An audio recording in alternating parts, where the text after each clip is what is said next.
Minakata Kumagusu's life can be divided into the periods before and after he settled here in Tanabe.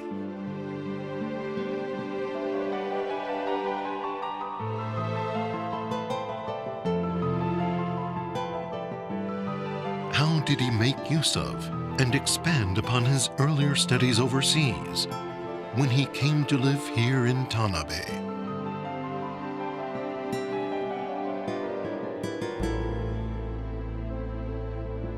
After his years of travel, Kumagusu's constant companion was his microscope, through which he viewed the world.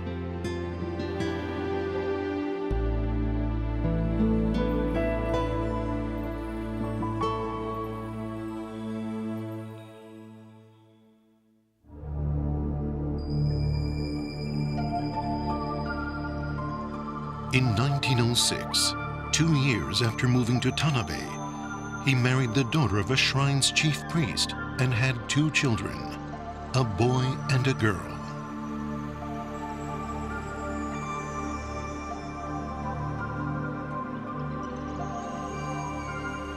Kumagusu discovered a new genus and species of Mycetozoa in his garden that was named Minacatella in his honor by Guglielma Lister.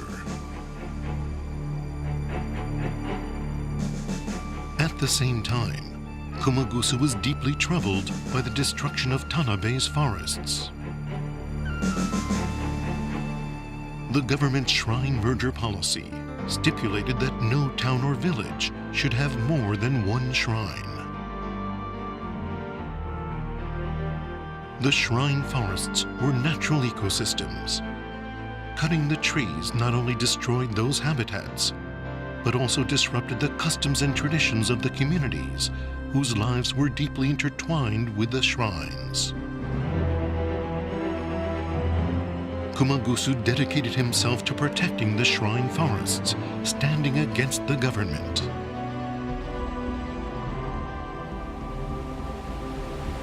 Kumagusu had spent most of the time after his return to Japan at age 33, until his move to Tanabe, living in a quiet woodland in Nachi.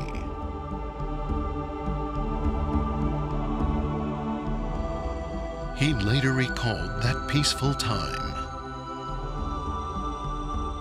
You could call it primeval, because it is primeval, but that's why it's so important to science. And in a letter to Dogi Horyu, a Buddhist monk whom he had met during his stay in London, Kumagusu revealed his unique concept of the universe.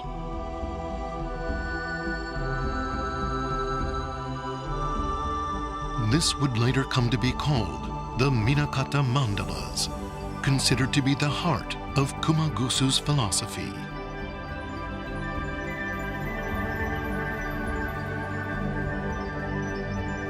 Kumagusu believed that everything in nature was interconnected, and that through careful observation, it was possible to fully understand the interrelationships.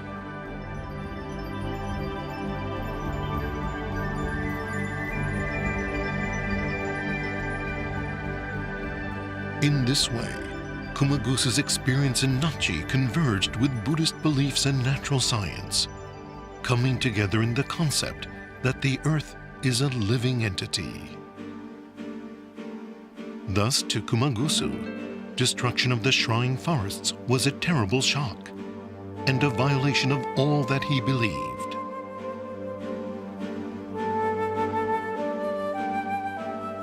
One location that Kumagusu was especially passionate about protecting was Kashima Island in Tanabe Bay.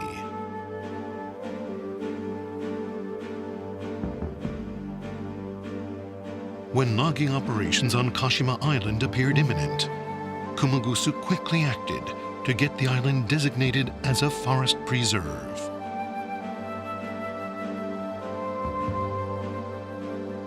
Although small compared to the vast acreage of the forests of the Kii Peninsula, the preservation of Kashima Island was one of the greatest successes among Kumagusu's various campaigns.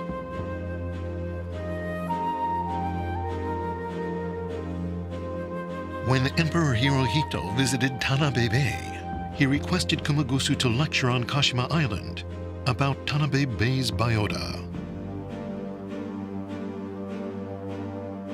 Kumagusu's work on slime molds had attracted the interest of the emperor, who was also a trained biologist.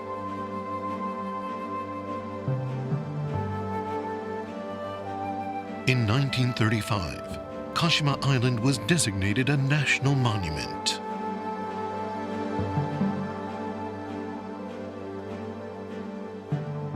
At the end of 1941, Kumagusu's eventful life came to a close.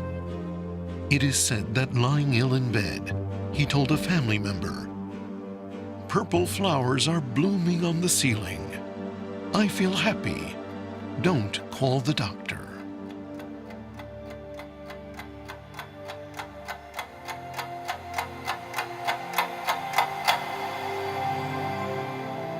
It was truly the vision of a scholar who had spent his life wandering through forests in a constant search for plants.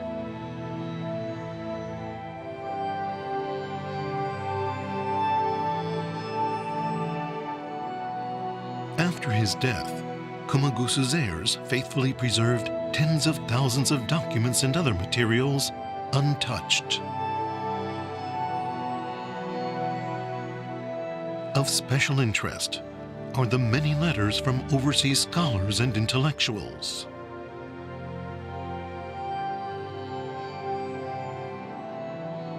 One of them was the Chinese revolutionary, Sun Yat-sen. While living in Japan, Sun Yat-sen traveled all the way to Wakayama just to meet Kumagusu. That was the last time that the two met. It was 10 years later that Sun Yat-sen's Shinhai Revolution succeeded.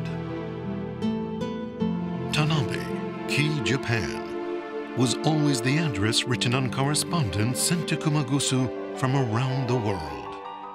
Kii was the archaic name for Wakayama Prefecture. If Kumagusu's microscope represented his intellectual curiosity, then Tanabe represented all the things in nature placed on his microscope slides. What Kumagusu observed through his microscope and beyond was perhaps a philosophy of life and the universe, as intricate as a minutely detailed mandala.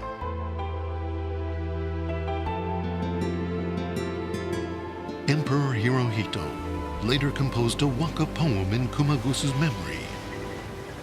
Seeing the rain-shrouded isle of Kashima reminds me of one born in Kii, Minakata Kumagusu.